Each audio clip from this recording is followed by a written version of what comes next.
I mean, it is the greatest rivalry in sports, but not anymore. Welcome into the Toyota Lounge, powered by your Front Range Toyota dealerships for the DNVR Avalanche pregame show. We've got Biggie and Rudo coming to you live as the Avs are back at home and we're back in studio. The Avs also getting Sam Girard back in the lineup tonight, and by law, he's actually required to fight Alex DeBrincat for the Tiny King Championship in tonight's game. Kind of a weird situation for Detroit coming into this game. To travel for them on a Sega Baba, but it's only from Utah, so not that far. But then also the Utah game they played was just really weird. They won the game 5-1, so you might think it's a blowout, but it was 2-1 going into the third period. And Detroit totaled 14 shots on goal in that game. Just a weird one. I don't know what to, like, did they get to rest their legs in that game? Did they have to use their legs extra because of the low shot totals? I don't know what to expect out of Detroit on that front. Well, if you go back their last 10 games or so, like, boy, oh boy, they have not been good. You know what I mean? Especially for a team that's in the race. Think it's 3 wins, 2 wins, 3 wins in the last 10. There was some bad games there. Obviously they had a bad start. They fire their coach. McClellan comes in. They go on a run. They go okay for a few. Then they go on another run. Now they're like on the bad side run. You're right. Yesterday they do win that game in a weird fashion. Utah, big game for them as well, right? So both teams were in it, for their playoff lives. So you would expect on a Sega Baba that everything goes out the window for them, and they know the Avalanche are going to be rolling. They know the Avalanche are well-balanced 4-line team now, so if you don't have your legs, I mean, it could be a long night. And I'm not saying that, the Avalanche are going to win on a landslide. I'm saying that if they're not on top of their game, Detroit, this could be a long night. So they'll need more than 13 shots if they want to win the game. Certainly the first 40 minutes of the game you played against Montreal, you go out and do the same thing tonight, you'll beat the Detroit Red Wings. Yeah. Obviously, that third period maybe needs a little bit of cleaning up, but also Detroit might not quite have the punch that Montreal team has in that regard. So it's a little bit of a different conversation there. Detroit coming into this with Cam Talbot expected to be the starter. Mrazek got hurt the other night, so their goaltending is kind of in a weird spot right now. But it was probably planned to play Mrazek yesterday, Talbot tonight, right? Probably. When they have 3, right, with line. Yeah. So but you would think. Still a little bit of a weird situation there. Detroit, you tell me, where do you think Detroit is at as a team? Because technically they're still in the playoff picture in the East, but realistically it's looking pretty grim for them. Does that mean they go all out tonight, or have they accepted their fate a little bit? No, I don't think so. I think they believe this should go in. Obviously, Kane, and they have some veteran players. I mean that are. They didn't unload them at the deadline. They didn't, true. And they had that run, so they feel they can go on a run. But then on the flip side of things, it's not every year like Edmonton last year. You fire a coach, and then you go in and you go on a magical run, and then you go in the playoffs. And at some point, if you're firing your coach, it's because you're not playing that good, right? So they have not been that good this season. Again, waiting still on the Brinkets, Larkin, that really liked that Four Nations. But, those guys to really take that step, where they can get in the play. How long has it been now? 6 years, I think? At least 5 or 6, something like that. Again, that. after like a 20-something year run, which was remarkable. And again, it's not the same rivalry as back then. Let's not kid ourselves.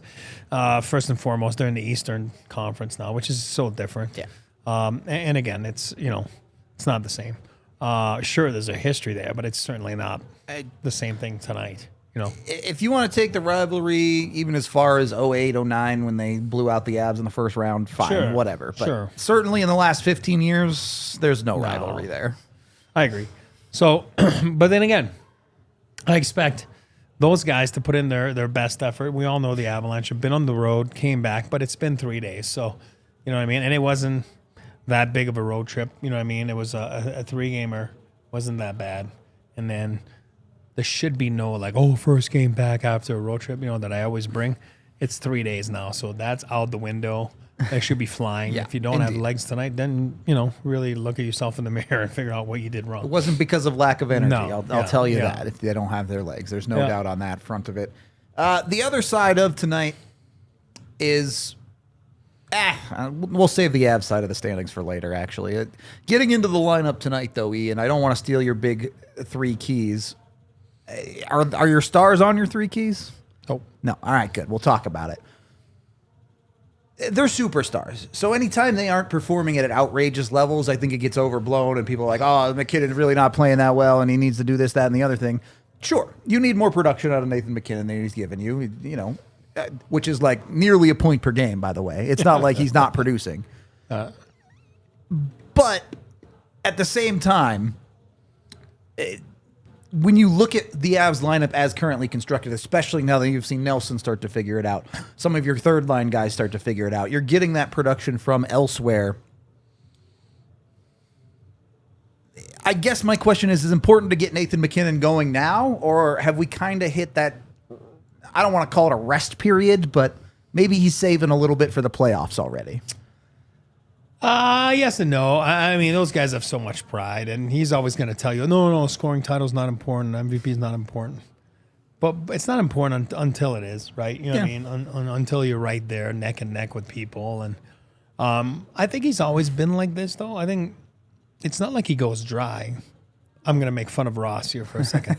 It's not like he goes dry like Played Ross great for did. the past 10 games. No. He's been on. I'm just saying, remember, but Ross did that 15-game stretch. It was like, it was almost comical. You know what I mean? So it's not like Nate went dry. You know what I mean? He's getting points. He's, like you said, what is it? 10 and 10 or 8 and 8, whatever it is. He hasn't had those it's right around 4 or 5 point exactly, nighters. You know what I mean? Again, tonight could change. You know what I mean? And that's how you lead the league in scoring, right? Is because you have those big nights. So I'm not worried about it, but you're right. At some point, you want to make sure you get back to producing. You want to make sure you get back to producing at 5-on-5.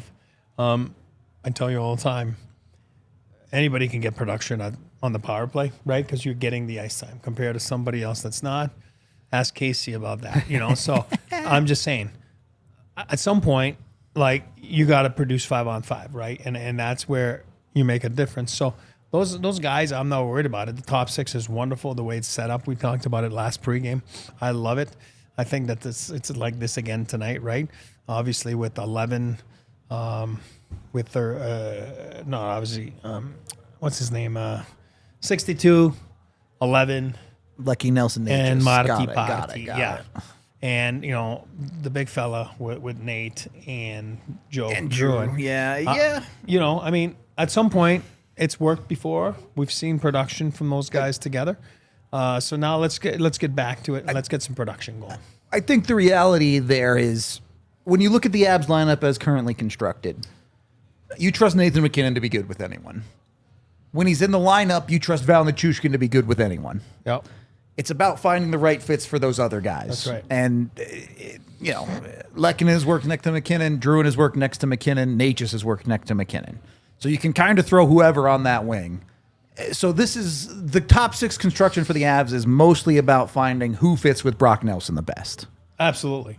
And I think we've seen it now, a little bit of production last few games. And then you bring it even down further. I think it's perfect to have Ross with Charlie Coyle, right? Yep. Forget about the cat. I love the cat. But it could be anybody there. I do believe that Ross has been really good. I do believe that it helps. Yep. Coyle's a righty. I like that. That. Righty, lefty. I love that. Able to find him, get him involved Such a little hockey better. Coach thing to I know, love the lefty righty. Yeah. I know. I'm crazy that way. So I'm excited for it. I think that's what he said. He even talked about it again today in pregame. He needs to, what do you call that? test a few things to see if they're going to work. There's definitely some Right, experimenting so I think going they've on. been Yeah, doing yeah. that. I think it was all planned. And whether we liked it or not, like we didn't like 11 on the wing with, 20. Sure didn't. But I don't think they did either. But they tried it. I 'Cause that think- was on their checklist Yeah. to try. Fair something. enough, fair enough. So I like what we've seen the past 2 games, I would say. So hopefully this keeps going tonight. And then, obviously you never look back and you go from there. Yep. Look, get yourself a lead, and then you can try whatever you want at that point, right? I got no A problem. lot easier when you're playing from ahead. How the Avs going to get ahead tonight? You got 3 keys for, it's not a rivalry anymore. It's just not, but maybe you can kindle that fire in your 3 keys a little bit. at least. For me, maybe. For somebody else, no. You lived it. You were a part of it. I know. so. It was nuts. So fun. Best days of my career. It was so fun. All right. Key number 1 tonight. I wrote down, again, it falls into a little bit your top guys, but not really. Attack. You know what I mean? So, again, we know they have so much skill, so much talent. So, like, big guys and everybody on the 4 lines, get out there. Wings are on the Segababa. Home ice speed and dominance, just like the Av have done lately at home. They've been dynamite at home lately. So, get on your toes right away. Just step on their necks. You know what I mean? Like, they're a little bit, like, wounded lately. They got lucky last night. Hate saying that, but they got lucky last night. It's not like Veljmeka was really good. Velmelka, whatever his name is. And, he dropped the ball there a little bit and he's been great all year for Phoenix. Not Phoenix, but Utah. Just keep calling them. They're Phoenix until they have a real name. Sure. All right. The hockey club. The hockey club. So anyway, they're on a second Baba, so take advantage of that. Number 2, own the neutral zone. I talked about that last game, and I thought they were dynamite.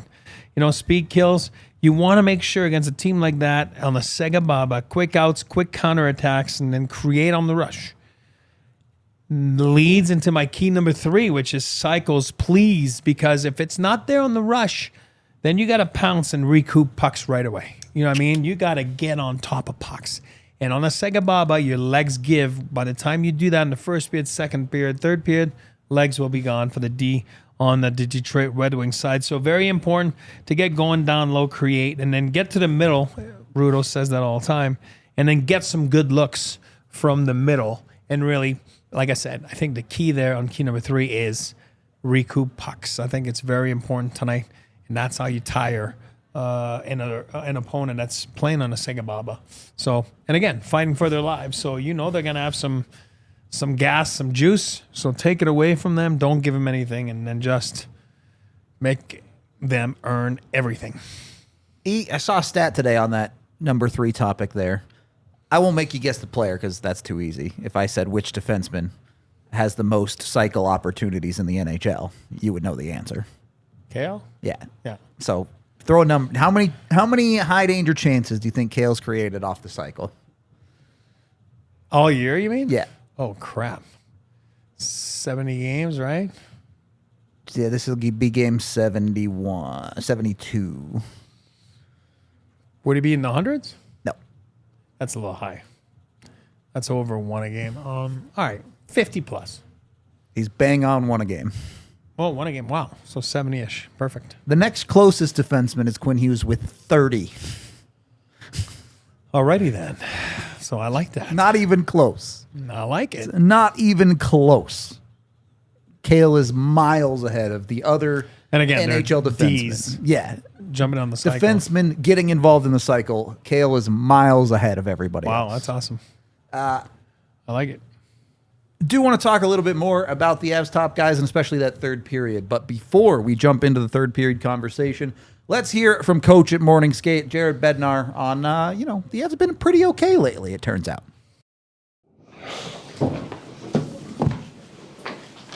Go ahead for Jared.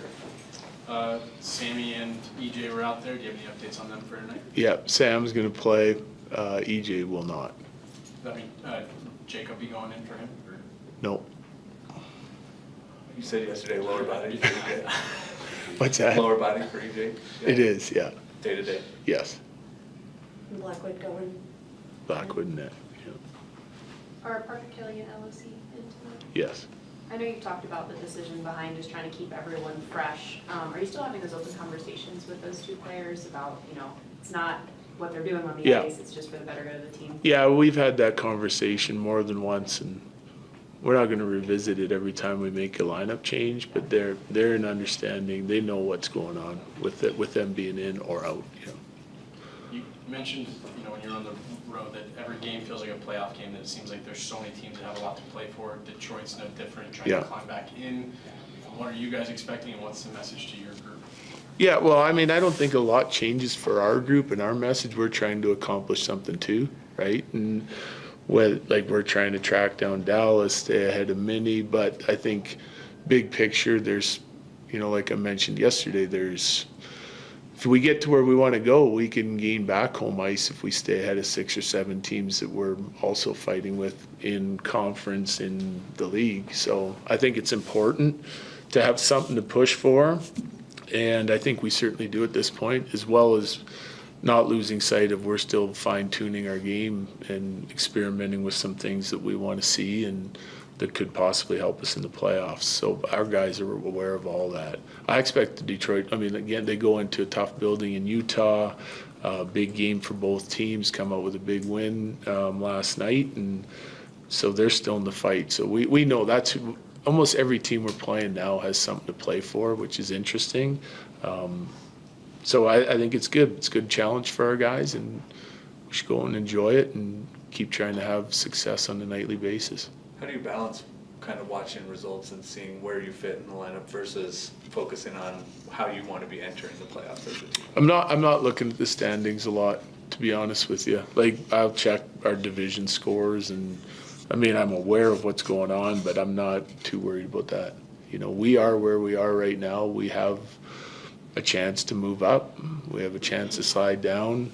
I'm more focused on the way we're playing and some of the things that we're trying to focus in on, improve on, and then still maintain some other areas of our game and not lose sight of them. So yesterday we talked about our segment 7 and how much improvement we made on the defensive side of things, breakouts, managing the puck on our half of the rink. We got some really good numbers and information that kind of matches the eye test. So we're pretty happy with the way it's going, and we want to make sure that we're sort of getting to our game for 60 minutes. We've had a couple lulls in some of these games, Calgary, just last game, obviously Montreal. So we want to make sure that we're handling some of those pushes from teams and turning the momentum back in our favor. Starting to talk about things like that. If things get hairy and go sideways, how do we handle it? And what are some of the things that we can do at and away from the puck that will help us get through some of those moments and sort of turn things back in our favor? You talked about how Charlie Coyle has helped Ross Colton's game lately. Yeah. What has Jokivi Ratta done on that line to complement what they're doing? He's the steady. I feel like Kivi's game started at a really high level this year, kind of picked up where it left off last year's playoffs in the second half of the year, and he's been there all year, And so that leads to more scoring opportunities. He's putting the puck in the net more, but I do think it's nothing special. I think it's just him getting to a high level and staying there. He's been one of our most consistent players all year, and so when it comes to mixing in with those two guys, I think they know exactly how he's going to play. He's predictable. They know exactly what they're going to get from him, and which makes it easier to read off one another and builds chemistry. Is some of that decision making too, with how much you like Drury, O'Connor, and Kelly together, you kind of just want to keep them intact when they do play? No question. Yeah, no question. Coach, this was a rivalry, the Avs and the Red Wings back in the 90s, early 2000s. That was one of the better rivalries in all sports. I think there's still a lot of the fan base that feels some of that stuff. Do you guys feel any of that in the locker room? Not really. It's just such a different schedule now, right? It's such a balanced schedule. We only see them twice, and it's few and far between, right? Months apart, and so I just don't. I think some of those rivalry days, now, I think a rivalry is built on facing each other in the playoffs. over and over and over. Like you could see LA and Edmonton go at it again this year. Like that's going to be 4 years in a row they played in the playoffs. So there's going to be some feelings there, and there's going to be like that's how I think they're built now. Yep. Last one. Okay, thank you. Thanks. So there you go. Balanced schedule, rivalries. I agree in concept with what Bedsy said. It's about playing each other in the playoffs repeatedly. I would add on to that. You got to win sometimes. The reason the Avs-Dallas thing doesn't really feel like a real rivalry is because the Avs haven't beat them yet in this era. So maybe we're headed towards that this year. We'll see. We shall see. One other thing I wanted to touch on here, with Gerard back in the lineup, you feel like, I don't know, Middleton's in because EJ is LBI day-to-day. You're not quite fully healthy there, but does a change in that defense help prevent some of the third period comebacks, whatever you want to call them? The Avs maybe have given up goals a little bit too easily with a lead in the third period. Now, granted, they've won all those games, but you would like to see them tighten up the third a little bit, right? Yeah. And again, no excuses, but it's 3-4 last game, right? You know, and it's a hungry Montreal team. Talented, hungry Montreal team at home, energized crowd. They made a push. Listen, it didn't go so well for, McKenzie or the D-core or the forwards. It was not 5-man units. It was a little broken down hockey. You know what I mean? And again, a little score effects there too. For sure, it is, and it's the end of a 3-4, and then you took the lead. And I think if you keep pressing the game the way you would have pressed it, like if it was a second period, they might have won that game. Certainly context there. So there's context. None of the context of that for this game, though. No, exactly. And again, even a playoff game, you probably played differently too. You know what I mean? So you coach it differently. Yeah. You're not trying to coach to energize or save some energy and all that kind of stuff. So I'm not worried about the Avalanche. They're playing good hockey. They really don't give up anything. Again, it's not like the Red Wings got a lot last night. Yeah. So they play this way again, then I wouldn't anticipate McKenzie being real busy. Again, every game is different. Of course. But the Avalanche, if you look at their games, they usually have the puck. They usually take the lead. I'm talking about lately, the way the roster's constructed. It's been fun to watch. Yep. And I don't see anything different tonight. All righty. What do you see tonight? Give me the crystal ball. I suspect we might both see the Avs taking this team for a ride. I'm going to go 6-1, and I'm going to go – we're looking at him right now. Yeah. One of the newcomers, Charlie. The guy actually named Charlie. Charlie, the real Charlie Coyle. Not Charlie Manson. Not Charlie Manson. Not Charlie Lindgren. The real Charlie Coyle. We're going to see that tonight. Nelson got on the board this past trip. I'm talking about goal-wise. Yep. I don't think Charlie has one. So I think we are going to see Charlie tonight in a 6-1 Avs win. Okay. I'm gonna go like 8-2. Oh, I think we go big goals. We go big tonight. And I am picking Sam Girard back in the lineup. Going with him only because when he plays against another small guy, he tends to pop off a little bit extra. And DeBrincat is that small guy. So I like that. Got to go with my boy Sammy. Got to go high scoring. Would like to see the Avs lock it down. Given Detroit who they are as a team this year, this really should not be a team that you give up a ton to. No. The offensive punch is just maybe less a Girard thing and more I expect the Avs top guys to pop off a little bit against a slightly weaker team. Either way, with that side of it, we do have our pregame picks as well, presented by Bet365, where things are never ordinary. And I think most of my picks reflect what I put in there. I took the Avs to win early, get ahead early with winning the first 10. I took Girard to take that first goal because plus 4,000. Why not? Have a little bit of fun with that. And then I took the Avs themselves to score over 4.5 goals. Could go even higher if they get to 8 with that, obviously. But you're getting plus money at 4.5. So you got some options there. You can go with some other ones. E's always a sucker for the hat trick bets, or what? LOC to score 2 was plus 10,000 tonight. Is that what it was? Something like that. So something like that. There's some big plus bets you can find out there. Yeah, there you go. So you got options on that front. Hey, it's one shot and an empty netter. That's not a lot to ask. There is one other reality here, since it looks like we have a couple of extra minutes. The Avs have played really well in their last 10, right? They're 8-1-1. Really, they're 10-1-1 in their last 12. Here's that 10-game stretch that we talked about. There it is. Unfortunately, across that last 10-game stretch, they've made up a grand total of 3 points on the Dallas Stars. They remained 5 points behind Dallas, and Dallas has a game in hand.